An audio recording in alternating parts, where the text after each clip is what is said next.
सोचिए, अगर आपको करोड़ों रुपए कमाने का ऑफर मिले, लेकिन बदले में शर्त ये हो कि आपको 100 दिन एक डेड बॉडी के साथ गुजारने हो, क्या आप ये कर पाएंगे? किसकी है ये बॉडी और इस खेल के लिए आपको क्यों चुना गया है? आखिर क्या राज छुपा है इन 100 दिनों के पीछे? पैसा, प्यार और वासना, यही 3 चीजें इंसान की जिंदगी बदल सकती है। लेकिन जब इन सब के बीच में शामिल हो जाती है एक प्रेत आत्मा, तो कहानी बन जाती है डर और खौफ से भरी। हमारी आज की कहानी भी कुछ ऐसी ही है। इसीलिए अब समय को और वेस्ट ना करते हुए चलिए स्टार्ट करते हैं आज की इस हॉरर थ्रिलर फिल्म को। Hollywood silver screen presenting tomb watcher. कहानी की शुरुआत कीव नाम की एक पेंटर से होती है, जो एक बड़ी कंपनी के ऑफिस में पेंटिंग का काम कर रहा होता है। वहीं पर उसकी मुलाकात लिंथन नाम की एक लड़की से होती है, जो असल में उसी कंपनी की मालिक होती है। धीरे धीरे कीव और लिथम एक दूसरे के करीब आने लगते और जल्द ही शादी भी कर लेते। लेकिन उनका ये रिश्ता ज्यादा लंबे समय तक नहीं चल पाता है, क्योंकि कीव को पता चलता है कि लिंथम को एक अजीब सी बीमारी है। इस बीमारी की वजह से वो अक्सर बेहोश हो जाती थी और कई बार लंबे समय तक गहरी नींद जैसी हालत में पड़ी रहती थी। धीरे धीरे उसी हालत में एक दिन लिंथम की मौत भी हो जाती। अब पत्नी की मौत के बाद कीव पूरी तरह टूट जाता है और गहरे दुख में डूब जाता है। इधर दूसरी ओर हमें रोजा नाम की एक लड़की दिखाई जाती, जो लिंथन की कंपनी में काम करती थी और बैंकॉक में अपने परिवार से दूर रहती थी। रोजा का एक बॉयफ्रेंड भी होता है। एक रात रोजा अपने दोस्तों के साथ पार्टी में जाती। वहाँ उसके दोस्त लिंथम की मौत के बारे में बातें कर रहे होते। रोजा उन्हें बताती है कि उसकी बॉस की मौत उसी अजीब बीमारी की वजह से हुई है, जिस पर उसके दोस्त उसको समझाते हैं कि उसे अपनी जिंदगी को खुलकर जीना चाहिए, वरना कहीं वो भी अपने बॉस की तरह बिना जिंदगी के मजे लिए ना मर जाए। अब इसके बाद रोजा और उसकी सहेलियां एक क्लब में पहुंचती, जहां रोजा इस शाम का पूरा मजा ले रही होती। लेकिन तभी उसे अचानक एक अजीब सा साया दिखाई देता है। वो डर जाती है और उसको लगता है कि पूरे क्लब में वो अकेली रह गई है। लेकिन तभी डर के मारे रोजा की नींद खुल जाती है। यानी ये सब कुछ बस उसका वहम था और वो एक सपना देख रही थी। अब जैसी रोजा उठती है, हमें सरप्राइजिंगली कीव भी उसके कमरे में दिखाई देता है। इससे साफ हो जाता है कि रोजा और कीव के बीच काफी समय से अफेयर चल रहा था। उनकी बातों से पता चलता है कि ये रिश्ता नया नहीं है, बल्कि लंबे समय से चल रहा है। रोजा चाहती है कि कीव उसे अपने घर वालों से मिलवाए, लेकिन कीव उसको मना कर देता है। वो कहता है कि अभी उसकी बीवी की मौत को ज्यादा वक्त नहीं हुआ है, इसलिए वो इस बारे में फिलहाल बात नहीं करना चाहता। इसके बाद कीव रोजा को जल्दी से तैयार होने के लिए कहता है, क्योंकि दोनों एक लंबी वेकेशन पर निकलने वाले थे। रोजा को ये थोड़ा अजीब लगता है, क्योंकि ये काफी सडनली हो रहा था, पर फिर भी वो कीव के साथ चल पड़ती है। रास्ते में कीव गाड़ी रोककर अपनी बीवी के वकील के ऑफिस में जाता है और वहाँ से उसकी लास्ट विल यानी वसीयत की कॉपी लेकर वापस कार में आ जाता है। लेकिन उस वसीयत में क्या लिखा है, ये बात वो रोजा को नहीं बताता। इसके बाद कीव और रोजा एक नए घर में पहुंचते हैं, जो एक शमन यानी कि टोना टोटका करने वाले लोगों के गांव के बीचों बीच बना था। वहाँ कीव रोजा को बताता है कि उसने ये घर खास उनके लिए खरीदा है और आने वाले 3 महीने तक वो दोनों यहीं पर साथ रहेंगे। इसी दौरान वो एक दूसरे को अच्छे से समझ पाएंगे और फिर 3 महीने के बाद वो रोजा से शादी कर लेगा। अब इतना बड़ा और शानदार घर देखकर रोजा बहुत खुश हो जाती है, क्योंकि इससे पहले वो सिर्फ एक छोटे से कमरे जैसे घर में रहती थी। उसी रात जब दोनों एक दूसरे के करीब आते, तो अचानक घर के अंदर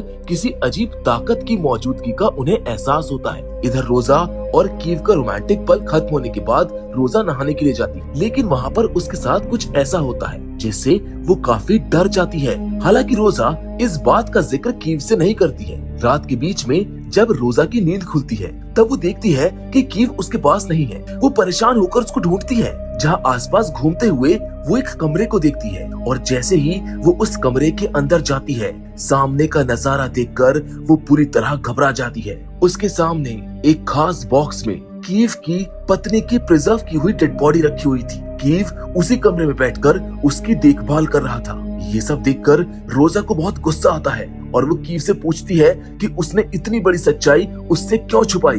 तभी कीव उसको समझाता है कि उसके पास ऐसा करने के अलावा और कोई रास्ता नहीं है, क्योंकि उसकी बीवी की वसीयत में साफ लिखा है कि मरने के बाद उसकी बॉडी को 100 दिनों तक इसी घर में रखा जाए और कीव को उन्हीं 100 दिनों तक उस डेड बॉडी के साथ रहना होगा।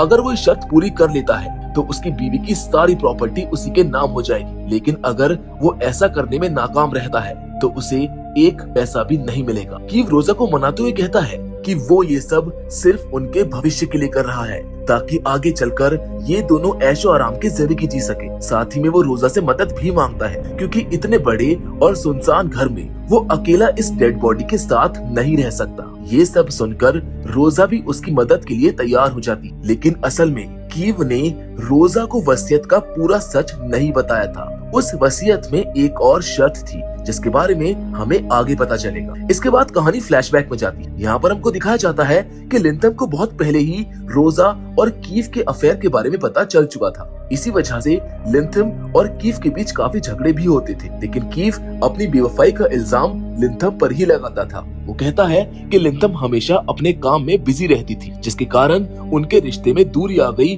और वो रोजा के करीब चला गया। हालांकि लिंथम दिल से कीव से बेहद प्यार करती थी, इसीलिए उसे लगा कि शायद कीव सही कह रहा है। इसी वजह से वो कीव से माफी मांग लेती है और कहती है कि दोनों को अपने रिश्ते को दोबारा एक मौका देना चाहिए। और अगले दिन लिंथम कीव को उसी घर में लेकर जाती है जहां आज वो और रोजा रह रहे हैं। वहां लिंथम कीव को घर के बाहर लगा हुआ पेड़ दिखाती है और कहती है कि ये पेड़ उनके प्यार की निशानी है। जैसे जैसे ये पेड़ बढ़ेगा और मजबूत होगा, वैसे वैसे उनका प्यार भी और गहरा होगा।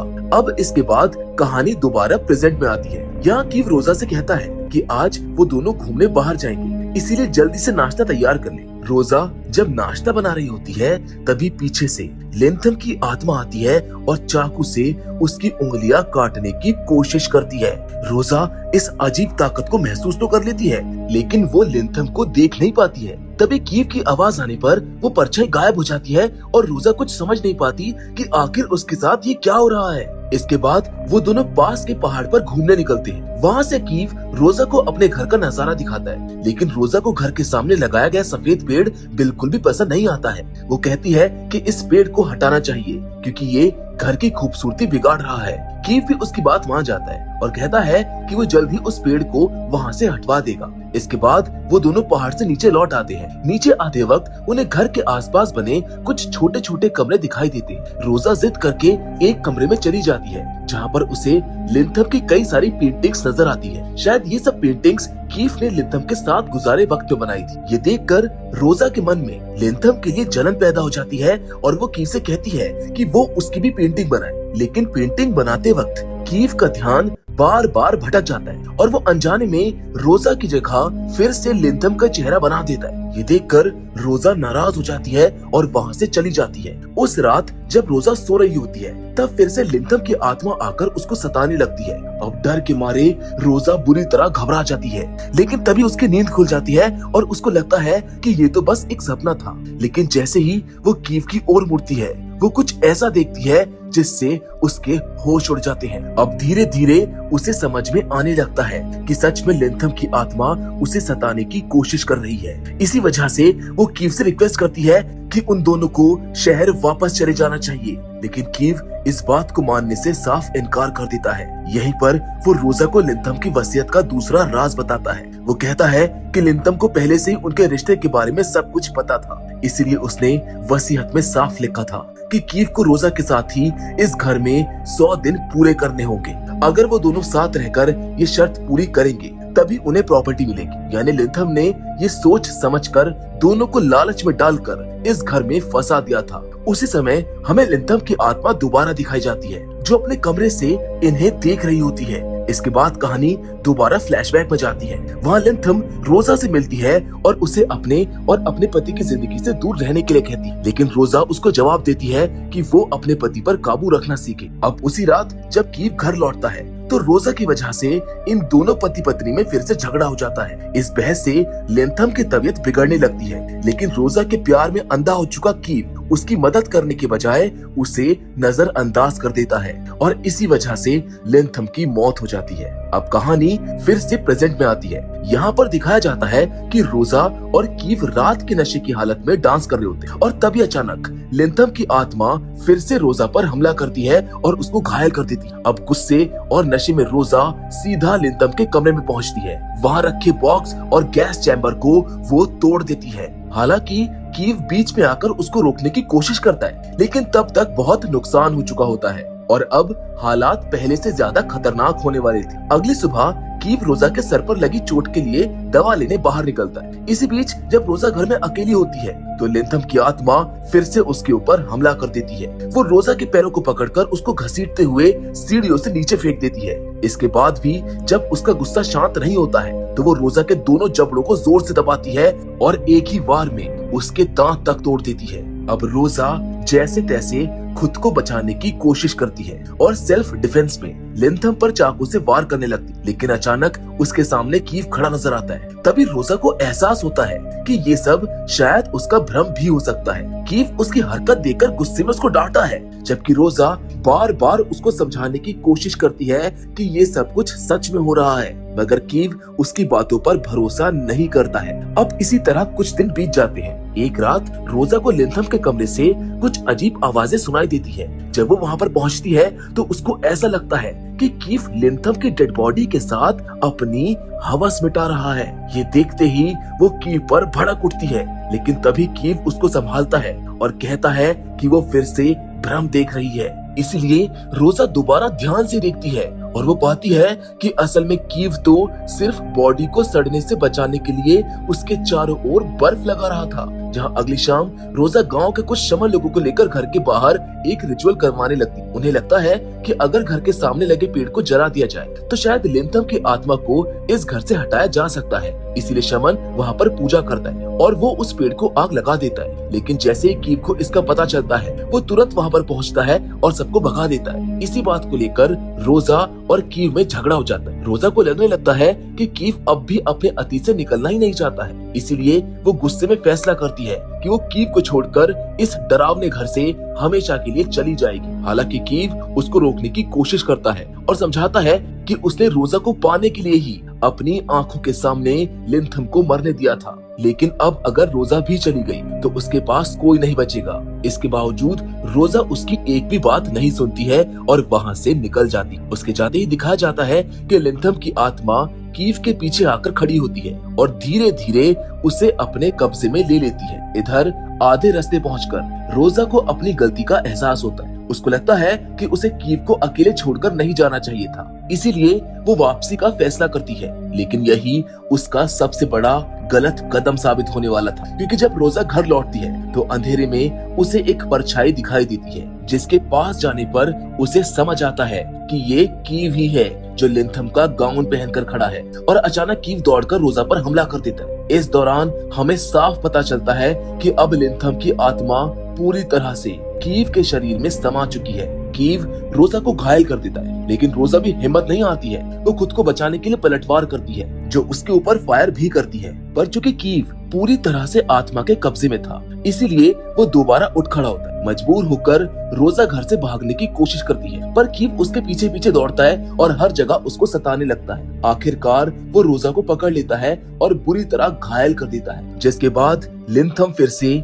रोजा के सामने प्रकट होती है और उसे तड़पाते हुए कहती है कि अगर वो कीव से इतना ही प्यार करती है तो अब वो हमेशा के लिए उसके साथ ही रहे। जिसके बाद हमें दिखाया जाता है कि खून से लथपथ रोजा को कीव घसीटकर घर के अंदर ले जा रहा है और उस वक्त कीव के शरीर में लिंथम की आत्मा पूरी तरह से साफ दिखाई दे रही है। इसके बाद सीन बदलता है और हमें वही कमरा दिखाया जाता है जहाँ पर लिंथम का शरीर रखा हुआ था। अब कीव उसी शरीर के साथ उसी कॉफिन में लेटा हुआ चीख रहा होता है, जबकि कॉफिन के नीचे रोजा घायल अवस्था में पड़ी होती है, जो अब हिलने डुलने की हालत में भी नहीं थी। और यहीं पर ये फिल्म खत्म हो जाती है। तो दोस्तों, ये थी इस फिल्म की पूरी कहानी, जिसमें हमें शुरुआत से लेकर एंड तक बदले, धोखे और आत्मा के कब्जे की दहशत देखने को मिली है। लिंथम का गुस्सा, कीव का लालच और रोजा का प्यार, इन सब ने मिलकर इस कहानी को और भी डरावना और रहस्यमय बना दी। आखिर में साफ दिखता है कि इंसान कितना भी चालाक क्यों ना हो जाए, उसके गलत इरादे और स्वार्थ हमेशा उस पर भारी ही पड़ता है। वेल, अगर आपको ये कहानी पसंद आई हो तो इस वीडियो को लाइक और शेयर जरूर करें। बाकी फिलहाल आज की इस वीडियो में बस इतना ही, लेकिन हमेशा की तरह हम आपसे जरूर मिलेंगे और वो भी एक और नई कहानी के साथ। पर तब तक के लिए धन्यवाद।